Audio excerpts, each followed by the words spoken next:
I wasn't pausing to reflect, how can this be better? Who do I need to bring on? What do I need to do to improve? And failing at everything, when I was working, I was like, God, I'm such a terrible mother. And then when I'm working, I'm like, oh my gosh, like I'm doing such a bad job. And the main client that I had was like, things need to change or we won't work with you.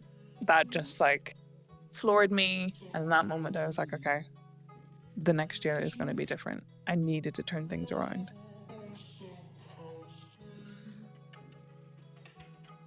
Hello and welcome to Day One Diaries, the podcast where we explore the nitty-gritty of starting your own business. Now, folks, this is a very special episode as our guest today is Esther Mogada, the producer behind Day One Diaries. Esther has been involved in this project since the start and has played a huge role in shaping the tone, the storytelling, and really the heart of this project. Esther's story starts like so many others. A creative passion, a side hustle, a hobby, something that you think is really fun and maybe I could make something out of it. But as she talks, you'll hear about what it means to fully commit, to drop other things and step into this world and offer it out. And then you'll also hear about what that means when that creative passion and that go-getter attitude hits up against business reality and the expectations, and what it means to step into the professional space and really step up your offering.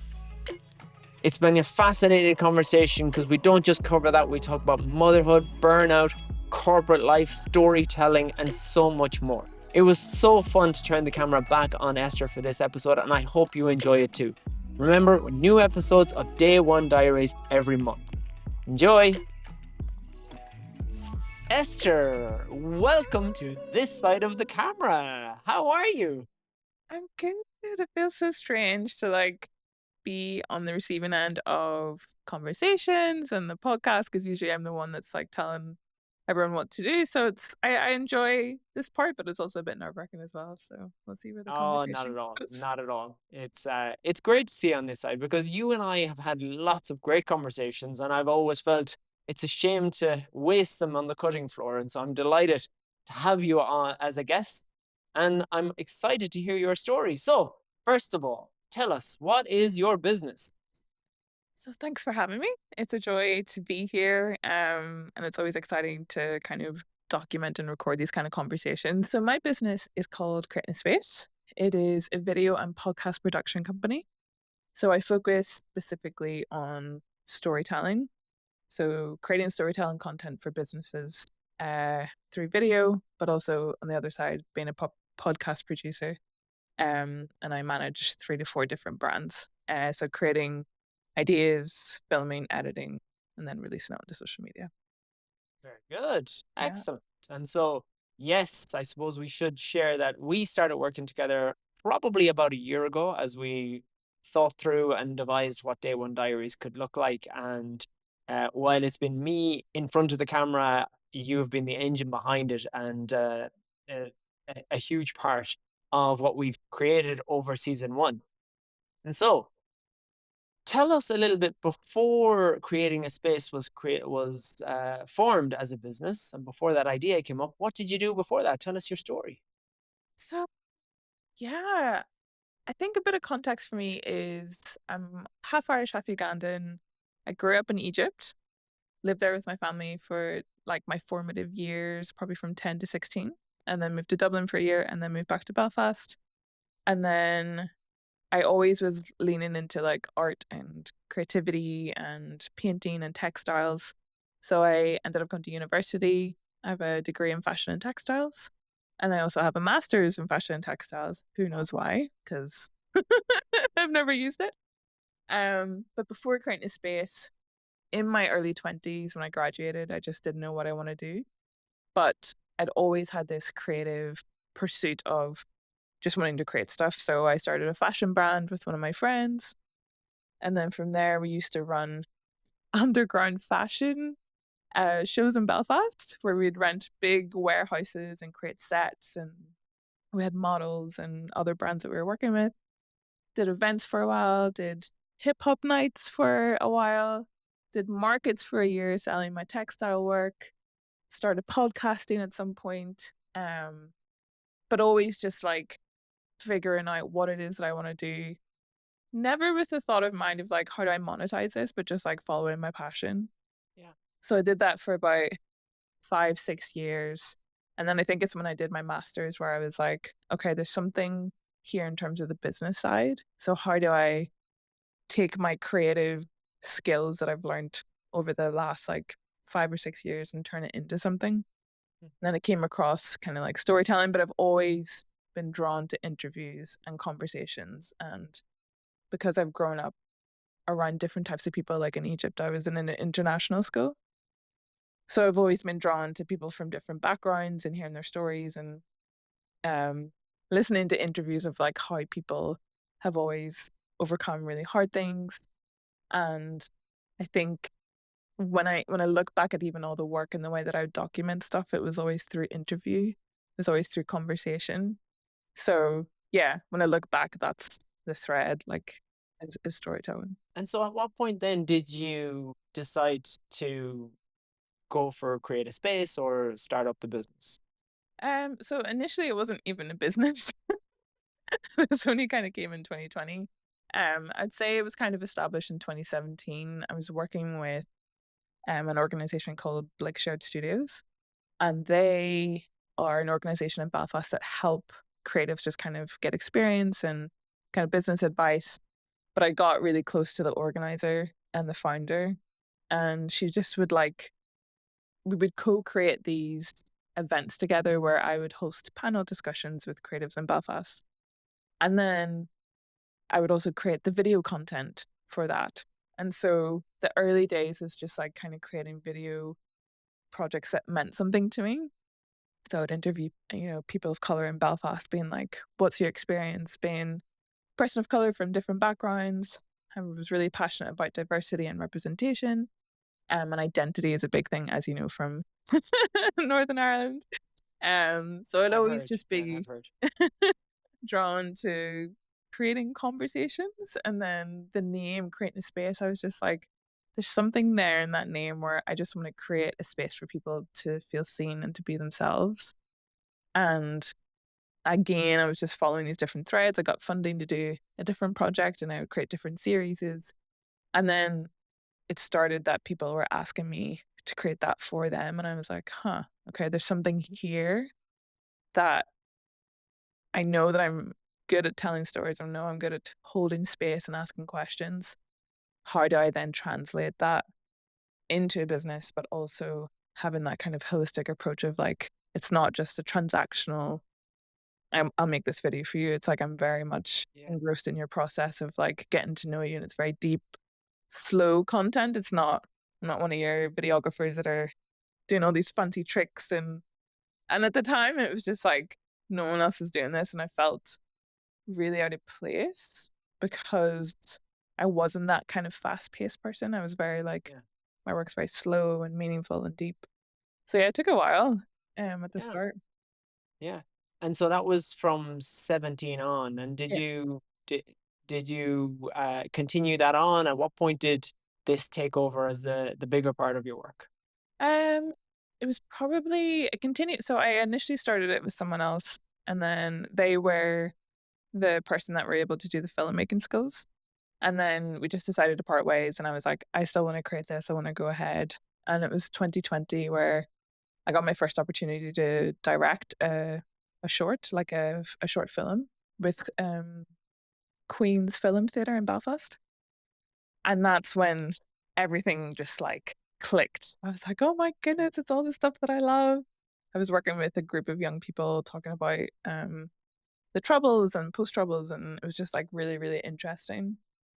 And getting to see the set, like I didn't know anything about filmmaking. So the audacity that I had saying, I have a film production company and I don't even know how to edit. I don't know how to film. But I was just like, I had to present myself in a way where people wanted to work with me. And I just had this vision that like, it's going to work. I don't know how yet. Yeah. So that was the first kind of project where I saw the process of, okay, this is how I can work in a business sense. I create something. And then I really understood kind of like the content side of how this could be translated on social media. So my work, like I'm able to kind of take big projects cut it down, and then release it so it's digestible, editorial, and engaging for social media platforms. Yes. Yes. So that was 2020, you That said. was 2020. Yeah. And was that the moment? Was that the time you just said, "All right, this is fully where I need to be now, and this is what I'm going to go for." Yeah. Yeah.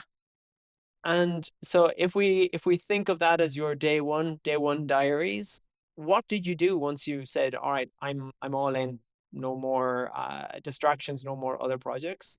How did you plan that out? So I wish I said I had this like strategic plan, but the pandemic had just hit. So Mhm. got that first job in February. The pandemic hit in the March. And it was like the best thing that ever happened to me because um I just Very had few people who say that. really it was such a transformative year for me personally and professionally, and because at the time I was just doing before that I was doing too many things. I Yeah. was following all these different paths and I was exhausted, and then I was like, this is what I want to do, and I just went all in.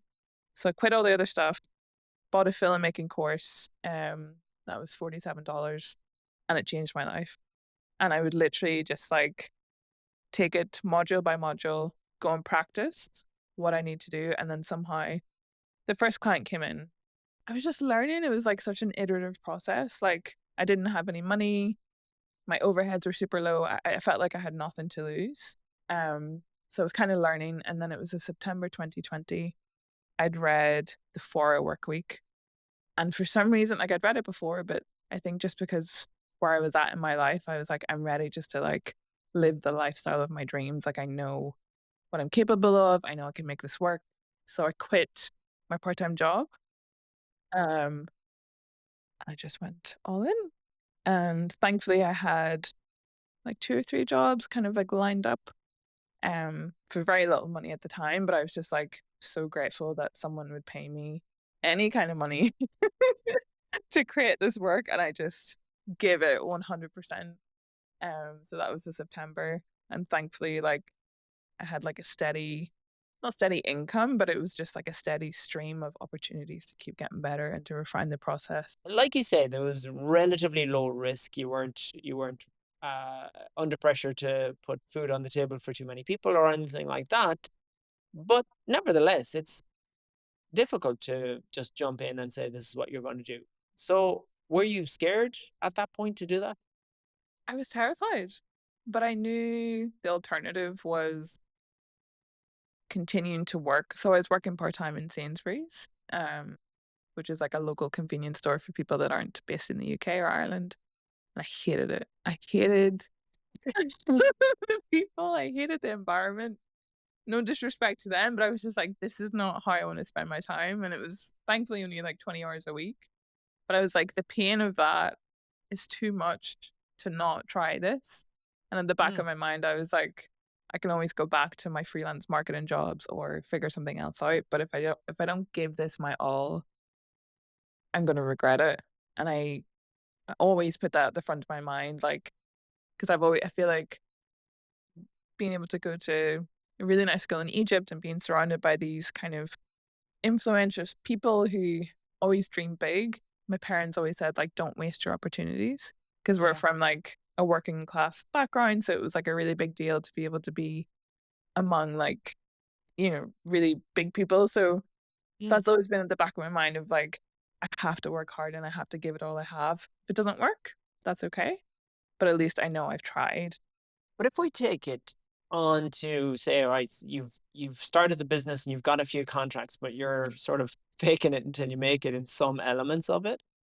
How long did that last? Did you continue to feel like you weren't really a filmmaker, or was there a time when you said, actually, I think I'm good at this? It lasted a while. I'm trying to think. I think it was like 3 or 4 years. Because it was even hard to define what it is that I did for so Mm. long. Because at the start, like with any business, you're trying to figure out like what's your niche and what is it that you specialize in. And I was kind of taking anything I could get because I needed to pay my bills, but also I didn't exactly know how can I fit my skill sets into like a service to provide to people. And then if people are asking you what you want to do or what you do and you can't answer them, it's very confusing. Yeah. So it took me probably like 3 years to solidify what services I could offer, just trying to sound more interesting than I was and trying to making it all like big words. And it was just so confusing. And then I think it was like 2023 where I was like, okay, I'm a storyteller. Like, why does that have to be so complicated? Yeah. And when I owned that label of like storytelling, okay, that got me to a clear idea of like, okay, I do sit down interviews with people for their business and then I can create content around that. And that seemed to work. And then I started the podcast aspect. Um, and that was like such a game changer for me because I was like, I've grown up doing this my whole life. Like, this is so exciting. But in terms of filmmaking, like, I'm still insecure about it, Yeah. because I don't have that technical knowledge and my brain just doesn't work that way. Like, I did what I needed to do to get to that point, and I was kept doing courses and the experience, but there was always something lacking technically from my work. And I was still getting, I think 2023 is when I was getting really, really big projects. And I was just like, what, like, I'm exhausted trying to figure out doing everything, from sitting behind the camera and interviewing people or editing or organizing shoots and doing the lighting and the audio. And it was just like, this is a lot to handle. And it was that point of like becoming an amateur to a professional that I find really painful. You mentioned in one of the conversations that we had that during that time, as you went from, as you worded it, amateur to professional, Mhm. that you were quite stuck in your ways, and that almost cost you the business when you didn't, when you realized you had to actually change how you do things. Mm. Talk us through that. What happened? So 2023 was a really great year because I established myself, figured out what it is that I was doing as a business, was clear, getting really big contracts, but I was still playing in a really small way in terms of like my equipment or my processes weren't as streamlined as they could be. And then got married, had my first kid, which was amazing. And as you know yourself, children and raising a family expose all the things that you need to work on. So it was whenever I was coming back from my work, from maternity, sorry, I was just so overwhelmed and I hadn't got the right processes in place. I hadn't anyone working with me to help me better myself and just I wasn't being professional. Like I thought I was being professional. I thought I was showing up and I was being diligent, but I wasn't doing the preparation that I needed to do. My equipment wasn't the best at the time for the level that I was presenting myself at. I was sleep deprived. I was trying to figure out all these things of, being a first time mom. And my work started to suffer.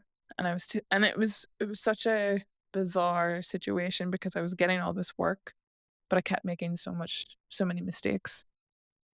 My camera would be out of focus. I'd be late on deadlines. I got booked for these big projects and I was just falling short quite consistently. And it was the first time in my life that had ever happened because the level of clients was raising, but my bar hadn't raised with it. But I was just trying so hard. And it got to a point where like I would wake up at 1 a.m. to try and get all my work done, then be with my kid, and then work throughout the day. And between me and my husband, he's also self-employed, we'd be swapping, around naps and stuff. And I just got burnt out. And my clients were just like, this can't continue. Like something needs to change because I was making so many mistakes. And it was the most heartbreaking thing ever because I'd never been in that situation where I had hard conversations so consistent. Yeah. It was every project for like 3 months. And it Wow. was so painful. And I needed to hear it because I Yeah. wasn't doing what I promised I would. And the quality of the work wasn't like where it should have been. And thankfully, due to good relationships, like I just had to own my mistakes. I had to show up and I had to just be like, I'm sorry. Yeah. Oh, I'm sorry again. Yep, that happened. I'm sorry. So I just It was like 3 months. I'll edit this part out. It's 3 months of eating shit, and and Keep it in. it was so awful, but it was Yeah. so necessary because what's that phrase? Like, "What got you there won't get you here," or the other way Yes. around. Yeah. And I was clinging on to, like, it's easy to push through tiredness, it's easy to push through things, but I wasn't pausing to reflect, "How can this be better? Who do I Yeah. need to bring on? What do I need to do to improve?" I wasn't even thinking that because I was just in, like, deep water of, like, trying to figure this out and just drowning so badly Yeah. and failing at everything, when I was working, I was like, "God, I'm such a terrible mother," like, you know, that guilt Yeah. that parents have, and then when I'm working, I'm like, "Oh my gosh, like, I'm doing such a bad job," and all aspects just it really got to me. Yeah. So it got to a breaking point where, yeah, like I said, the main client that I had was like, "Things need to change or we won't work with you." Right. And that just, like, floored me, but it was exactly what I needed to hear because I appreciated that they were still there, that they wanted to invest in me, that they wanted me to win essentially. Yeah. And it wasn't easy for them to keep having these hard conversations. And in that moment, I was like, "Okay, the next year is gonna be different." So that was, like, November 2024, and then they had one project booked in with me, to go to New York, and I had to nail this project 'cause if I messed it up, that was my business finished, like, that Yeah. was, like, they're the best client that I have, and also the other clients I was working with, I was equally messing up. So it was like, I needed to turn things around. Wow. Wow. Yeah. It speaks a lot to the relationship though, because one of the things I've found in changing from a corporate world to being self-employed is in the corporate world, it's feedback. Oh, all Yeah, day feedback, yeah, feedback about this meeting and feedback about performance reviews and how was the feedback and did you like the way that I gave the feedback and let's have feedback on feedback. And it's just, it's intense. It's yeah, a lot. Then you go out on your own and there's no feedback. yeah, yeah, It's like, nope, just no bookings. yeah, Okay. yeah. Reason why? Is that because of me? Is that because of you? Mhm, mhm. No, I don't know. And so it makes such a huge difference that you had a relationship that was strong enough with those people to say, look, I recognize something's out. You need to sort that out. So they're not Yeah. trying to fix it for you, but they're just telling you this can't go on. And even that is enough. And well done to you for turning it around and realizing that this is actually quite a serious moment. Mhm. Thank you. Yeah, it was not easy, No. but it was exactly what I needed to hear. Because then 2025 was, like, the best year I ever had. I upgraded my equipment. I brought someone on to help me part-time. And I then realized, what are my strengths? Okay, my strengths are not in the technical, my strengths is in the creative and the directive. And that changed everything because then I could remove myself and Yeah. hire someone that was better than me at that aspect. And, got to travel all the world with my family, got a stint in Barcelona for 6 weeks, which was amazing. And just by having that really felt like a rock bottom moment, really Yeah. transformed my life. And even still thinking about it, I'm like, "Oh my god, I don't wanna face that Yeah. again." But it was so Yeah. necessary, and I think especially when you're running your business, like, you just have to own it. Like, I just have had to own all my mistakes, and thankfully with this client, like, we have a really honest and open relationship, and they Yeah. continue to push me and to invest in me and want me to be better. So that's kind of like my filmmaking school because they're Yeah. pushing me to be better. They have a high standard and I'm like, okay, I'm gonna rise to that level. So yeah. Wow. That's fantastic. Like I said, to have that relationship and trust with a client like that. And so you went through that, and that was soon after coming back after your first baby, but you are happily expecting a second baby very soon. Very soon in the next 4 weeks. And so what's the plan for that? How are you managing your own business and plans for maternity leave, etc.? So yeah, I'm in an exciting phase of I feel like so I talked about earlier about coming from the amateur to professional. And I think I'm in the professional phase, thank goodness. Um and everything. has grown so much in the last 18 months. Um, I'm in a position now where I'm able to bring on other freelance contractors to help me with filming and editing. So it has taken the pressure off, like, trying to get crystal clear of like what does my maternity look like and Yeah. what the business is going to look like, because the business will can continue now while I take some time off, which Oh, I didn't even think could happen. So there's projects coming up that I'm organizing, but I don't need to be a part of, but it's still continuing. So I feel so proud of myself because the first time around when you have a baby, it's like you have no idea what it's going to be yeah. like, and I don't think there's many people, or I haven't come across a lot of people talking about what it's like being self-employed and being a parent. It's really scary. But I'm 5 years into the business now. This is my sixth year, and it feels like I'm starting to get more established, and I feel a lot more confident. Like, got bookings coming in, for when I come Yeah. back. Um, so I think it's funny. Me and my husband's word for this year for our family is integration. So we're just trying to integrate the business lifestyle more into our family lifestyle, like still having boundaries of when we have time off. But I think I'll probably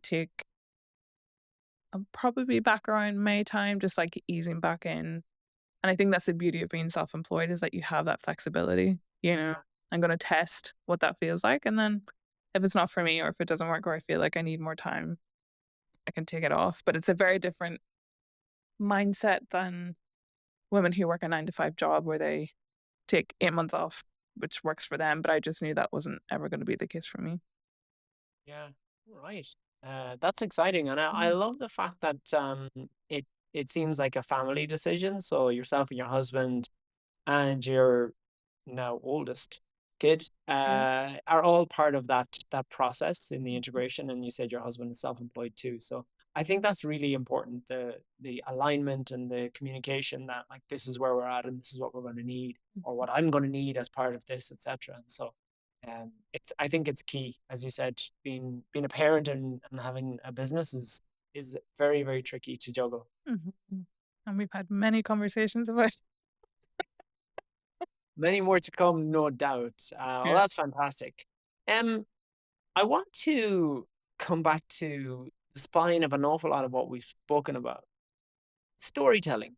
Mhm. It took you a while to recognize that that was your core. That was the thing that you were good at. That's the thing you cared about. Mhm. How do you see storytelling and how it has evolved in business over the last, say, 10 years? It's so interesting because I feel like it's really been since the pandemic, to my knowledge, that people actually have started to care about it. In terms of it being an important thing that businesses need. So there was just like a perfect alignment of me establishing myself as a storyteller and then the rise and desire of, yeah, like corporations and businesses wanting to express who they are, and there's a freedom in that because they know that it's not going to have that instant return of investment as, an ad video would have, Mm, or it's kind of like a long-term thinking brand piece that it's good to have. It was started off as a good to have or a nice to have, and now it's become essential, mm, which is super interesting. I think because the platforms have changed, um, with Instagram and YouTube, and the way that we consume content has changed as well. Um, yeah, and I think the way that I format things of like doing long form interviews or videos and then chopping up as much content as possible from that to release on social media seems to be the trend right now, thankfully. yeah. And it probably will change, but it's super interesting that feels like it's a necessity now for businesses to tell their story. And I feel very grateful that I claimed that Well, when I did. and this is why I asked because I agree. I think you were ahead of the curve in recognizing this, and not just brands needing and wanting to tell their Mhm, story, but just the capability of storytelling and the importance of it mhm, in the world of AI, where we've abundant information. There's no shortage. You can find out anything using ChatGPT and Gemini and any. But the capability to take that information, to put it into perspective, to explain it to somebody else, now more than ever, people are starting to realize that's storytelling. Mhm. That's how do you take something and explain it to someone else in Mhm. a way that they can absorb it. Mhm. And you can see numerous trainers, numerous companies looking for storytellers. Even OpenAI and Claude and Perplexity, they're looking for storytellers, and they're hiring that role right now. So it seems to be you are just slightly ahead of a massive wave of the importance of storytelling, and I think this is why it has all come together in this last year for you, because a lot of people have realized this is what I need, and here's someone who's very, very good at it. And I think you've got ahead of the curve on that one very, very well. Thank you so much. Yeah. It is exciting. Like, I think people are craving that connection, like they're as fast as the platforms are in terms of turning out content, like people are still craving like that slow, deep content that makes you feel something. Yes. And I think especially what I've noticed in like my whole philosophy, specifically within the corporate industry, is like humanizing the corporate industry through storytelling. Because when I've worked with some of these big organizations, it's like they say that they want to tell their story and they're authentic. And then there's no authenticity. Like I know that's such a buzzword at the minute, but my job is to get in there and like tell me Yeah. something real. Like I'm Yeah. gonna, and I do it in a gentle way where I've asked questions my whole life and I've just always been a really curious person.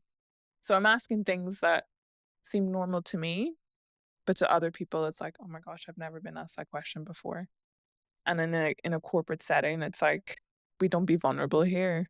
That's not like a thing that we do, but I do it in a way that I feel like puts people at ease, but it's me Yeah. extracting that kind of information and then creating something that's going to represent them well and also connect them to their audience. And I think that's my Yeah. job. Like that's what I do. It's just that connection piece between the interview person and their audience and then making it visually interesting as well. So as we as you're now excitingly waiting for your second child, and then presumably coming back sometime into the summer, what do you think the future holds for creative space?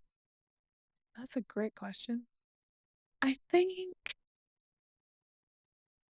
so. My vision for creating a space is continuing to work with amazing people like yourself. And